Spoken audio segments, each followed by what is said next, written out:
In the video called How the Three Sections of the Book of Revelation Sequentially Match with Each Other, I explained that the Book of Revelation can be dissected into three sections, and there are things happening in order in each section, and the sequence of events, they all match with each other. So starting with this video, I will explain going chapter by chapter and explain all the happenings and show that all three sections of the book of Revelation match with each other. Today we're going to look at chapter 6. Now in chapter 6 there are the famous 7 seals. There are many explanations about the 7 seals, but the most plausible I found is by Irvin Baxter of End-Time Ministries. According to Irvin Baxter, the 7 seals represent the monumental happenings that happened in the history of mankind from the time of Apostle John to return of Jesus and beyond. So how do we know that the 7 seals represent those sequential events during the history of mankind? We know that because in the chapter 4 it says, "Come up here and I will show you things which must take place after this." After this means after the time of Apostle John, when he was alive and received this vision. And according to Irvin Baxter, the first seal represents Catholicism, and as you know, after the time of Apostle John, the Catholicism became prominent in Europe. And the 5th seal is the Great Tribulation, and the 6th seal describes the great upheaval of this world, things like the stars falling and the sun being darkened and the moon becoming red. And that same event is described in Matthew chapter 24. In chapter 24, Jesus describes great tribulation happening, and right after that, the great upheaval in heaven and earth happens, and after that, Jesus returns. So by that, we know that the 7 seals describes all the monumental happenings in the history of mankind, starting from right after the time of Apostle John through Great Tribulation and return of Jesus, and on to later on the 7th seal, which is the God's judgment. So I'm going to start with the first seal. This is Revelation chapter 6, verse 2. "And I looked, and behold, a white horse. He who sat on it had a bow, and a crown was given to him, and he went out conquering and to conquer." Now, what Irvin Baxter was explaining is that each horse has distinct color, and that those colors give us a clue to what these events mean. And the first horse is a white horse.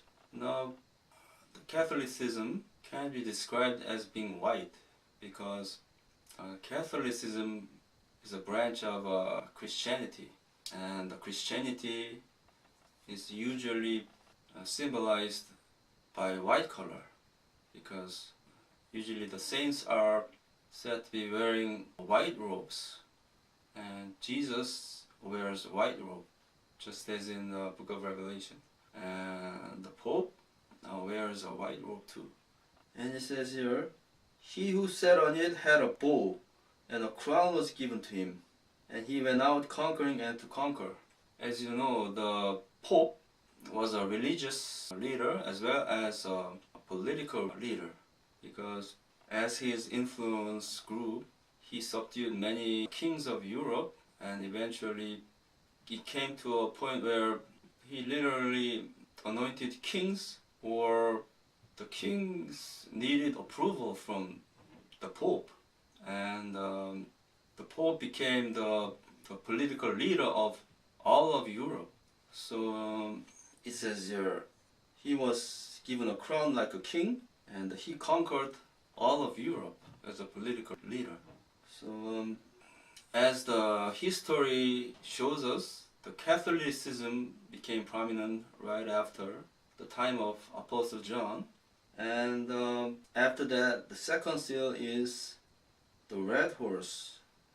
Verse 4, another horse, fiery red, went out, and it was granted to the one who sat on it to take peace from the earth, and that people should kill one another. And there was given to him a great sword. It says here, the red horse.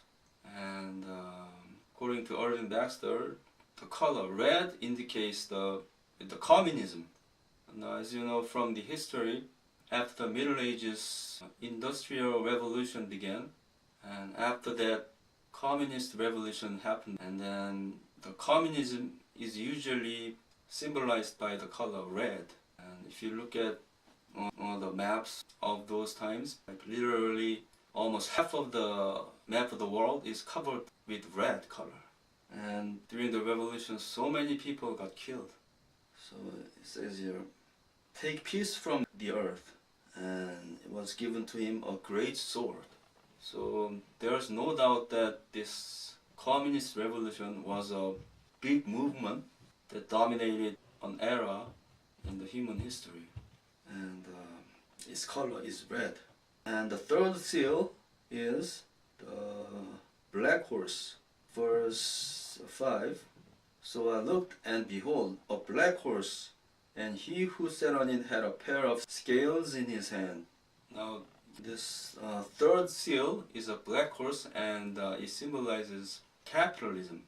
Now, the capitalism happened before communism, but they competed against each other, but eventually the capitalism prevailed over communism. And it says here, it had a pair of scales in his hand. The scales usually symbolizes the economic activities, like buying and selling. So the capitalism is about buying and selling. And when you think about the capitalism, usually you imagine about those black smokes rising from the factories. Capitalism came along with the Industrial Revolution. So after the Cold War, capitalism became the way of life. And there's no doubt that this is another great happening in the history of mankind. And the fourth seal is a pale horse. Verse 8, so I looked, and behold, a pale horse, and the name of him who sat on it was Death, and Hades followed him. Now, it says pale horse here, but the original Greek word was chloros, which means pale green or greenish. So actually the pale horse should be a green horse. And according to Irving Baxter, this symbolizes Islam. And as you know, the color of Islam is green. And the national flags of these Islamic countries, they all have green. And it says, Death and Hades followed with him. Now, after the capitalism, the world's biggest issue now is the Islam after 9/11. And for sure, there is a lot of death involved with Islam. They are waging a holy war against the world, and they are terrorizing the civilization with suicide bombs. And for many of Muslims, becoming a martyr is their biggest aspiration. And they believe when they die for Allah, the heaven waits for them. So wherever the Islam goes, many young people are lined up to become a martyr. Wherever Islam goes, there are a lot of death and terror. And it says here, power was given to them over a fourth of the earth.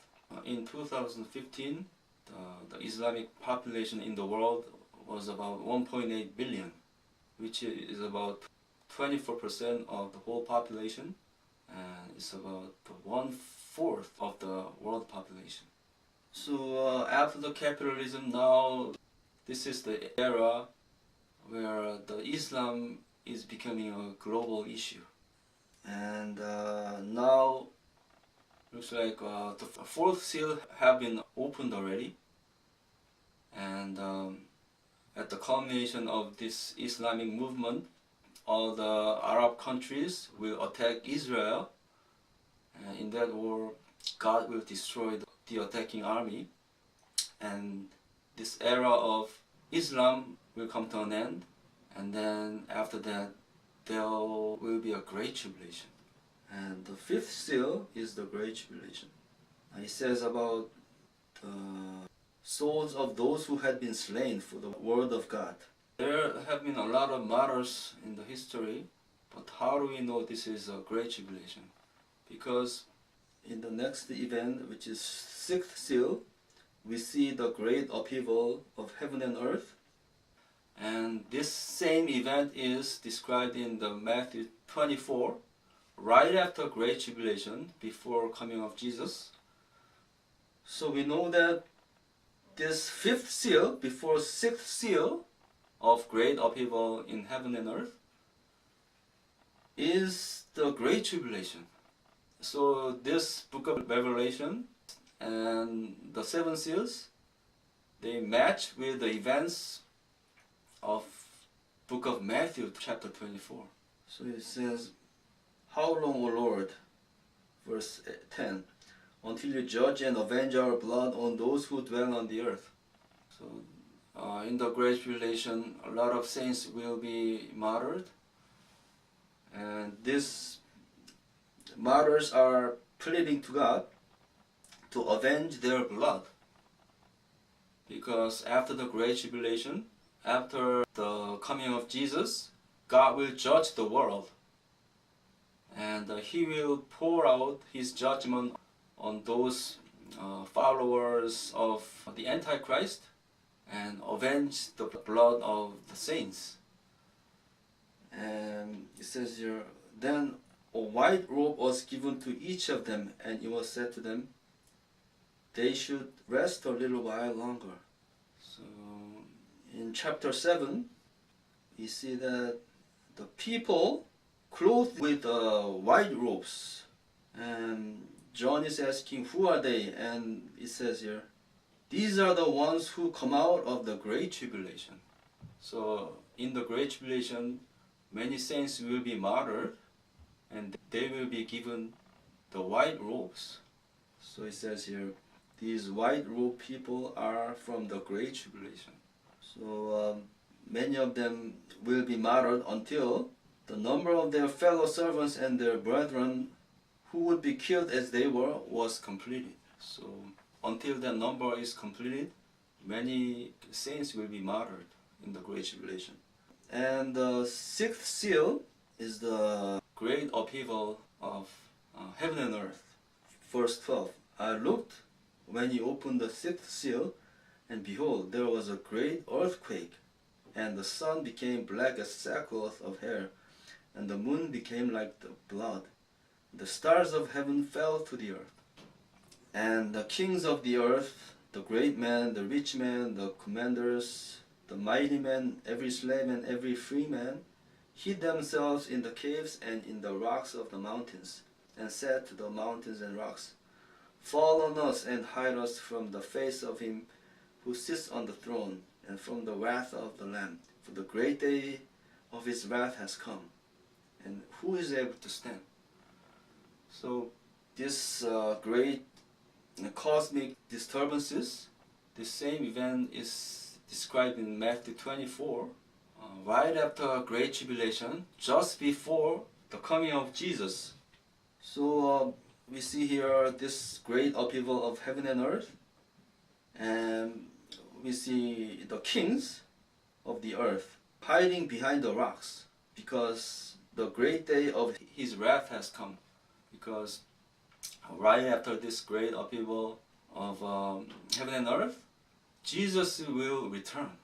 So why is it the great day of his wrath.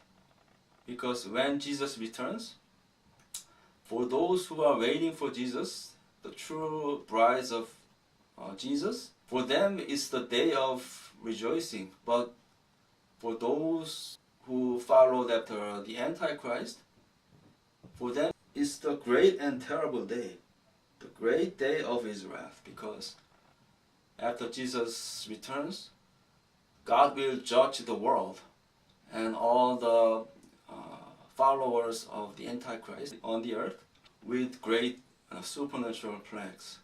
So they are hiding behind the rocks because of all the judgment that will fall upon them. So after this sixth seal, there should be the return of Jesus and the rapture. So in chapter 7, we should see the return of Jesus. And continuing with the next video, we will see if Jesus' return is described in the chapter 7. And I will continue going chapter by chapter and describe in detail all the happenings in the book of Revelation.